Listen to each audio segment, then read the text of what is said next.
പത്മകുമാർ ഉയർത്തിയ വിഷയം അത് പത്മകുമാർ പറഞ്ഞ വീണ ജോർജിന് കൊടുത്തു പദവി എന്നോ അത് തെറ്റായ സമീപനമാണോ പത്മകുമാറിൻ്റെത്? പത്മകുമാറിൻ്റെത് തെറ്റായിട്ടുള്ള സമീപനമാണെന്ന് ഏത് കമ്മ്യൂണിസ്റ്റുകാരനാണ് സംശയമുള്ളത്? വീണ ജോർജ് സംസ്ഥാന കമ്മിറ്റിയിലേക്ക് വന്നത് മന്ത്രി എന്നുള്ള നിലയിൽ സ്ഥിരം ക്ഷണിതാവ് എന്നുള്ള നിലയിലാണ്.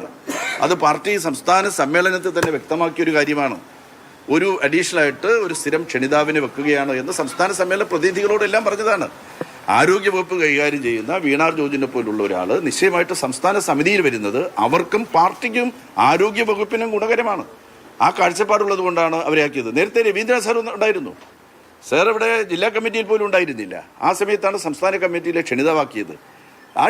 ഞങ്ങളുടെ സംസ്ഥാന കമ്മിറ്റി ഗൗരവതരമായിട്ടുള്ള ചർച്ചകൾ നടക്കുന്ന സംസ്ഥാന കമ്മിറ്റിയാണ്. ആരോഗ്യ ഗവൺമെൻറ് ഉണ്ടെങ്കിൽ ഗവൺമെൻറ്റുമായിട്ട് ബന്ധപ്പെട്ട വിവിധ വകുപ്പുകളെ സംബന്ധിക്കുന്ന ചർച്ചകൾ സംസ്ഥാന സമിതിയിൽ നടക്കും.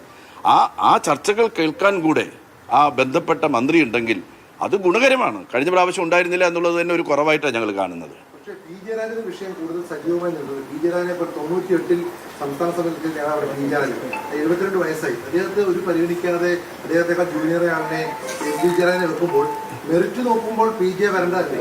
ഞാൻ പറയുന്നത് പാർട്ടി നോക്കുന്നത് പാർട്ടിക്കകത്തുള്ള നിരവധി പ്രശ്നങ്ങളുമായി ബന്ധപ്പെട്ട മെറിറ്റായിരിക്കും.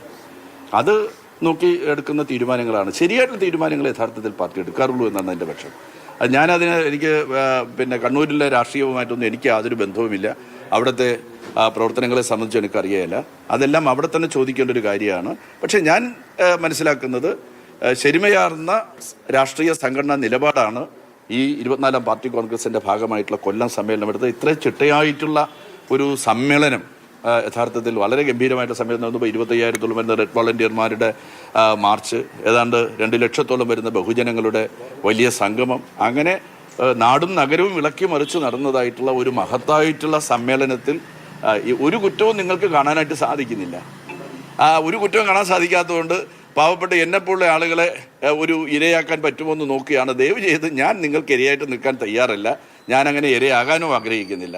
എനിക്ക് യാതൊരു മോഹവുമില്ല, ഒരു താല്പര്യവുമില്ല. ഇപ്പോൾ ഉള്ളത് കൊണ്ട് തന്നെ ഞാൻ തൃപ്തനാണ്. പാർട്ടി എനിക്ക് ഒരുപാട് തന്നു എന്നുള്ള പക്ഷക്കാരനാണ് ഞാൻ.